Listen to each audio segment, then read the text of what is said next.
Argentina আসলে আপনার বিতর্ক ছাড়া ম্যাচ জিততে পারে না। আজকে তারা ম্যাচে ঠিকই আপনার সুইজারল্যান্ড একটা টাইমে আপনার 11 জনের টিম হয়ে গেছে। 11 জনের টিম নিয়ে তারা আফটার এক্সট্রা টাইমে চলে গিয়েছে।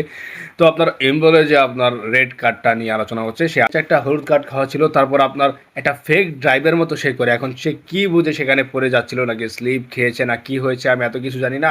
ভিডিও আছে, আমি প্লে করে দিচ্ছি নিচে, ভিডিওটা আপনারা দেখেন। তো এই ড্রাইভটা দেওয়ার কারণে সেখানে আবার লাস্ট মুহূর্তে গিয়ে টাচও লেগেছে আপনার আর্জেন্টাইন প্লেয়ারের পায়ের মধ্যে। আর্জেন্টাইন প্লেয়ার তার পায়ের মধ্যে একদম লাস্ট মুহূর্তে টাচও করেছে। সেই টাচ করার পর আপনার রেফারি তাকে আপনার রেড কার্ড দিল। আচ্ছা, একটা ইম্পর্ট্যান্ট ম্যাচ, এটা হচ্ছে কোয়ার্টার ফাইনাল।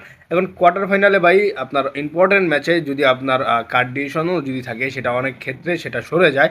কারণ আপনার ইম্পর্ট্যান্ট ম্যাচের মধ্যে আপনার সহজে রেড কার্ড, ইয়েলো কার্ড দেখানো হয় না। কিন্তু আমরা এবারের ওয়ার্ল্ড কাপে আমরা অনেক কিছুই দেখছি, অনেক কিছুই শিখছি, অনেক নতুন নিয়ম আমরা শিখছি এবারের ওয়ার্ল্ড কাপে, যেগুলো আপনার কেন আপনার বাপ দাদারাও জানতো না যে এরকম নামে কোনো নিয়ম আছে।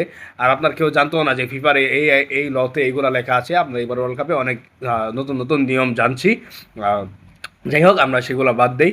তো আপনার এখন কথা হচ্ছে যে আর্জেন্টিনা আজকের ম্যাচও তারা একদম বাজে খেলেছে। আপনার ফার্স্ট 90 মিনিটস তারা একদম বাজে খেলেছে।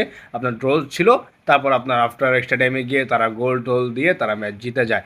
তো এই পারফরমেন্স নিয়ে কি ইংল্যান্ডের সাথে কি তারা ম্যাচ জিততে পারবে কিনা? ইংল্যান্ডের বেলিংহাম, আমার মনে হয় না তারা বেলিংহামের সামনে দাঁড়াতে পারবে। তাদের মিডফিল্ড বলেন, আপনার তাদের ডিফেন্স বলেন, বেলিংহাম ভাই একাই খেলবে সেইখানটাতে।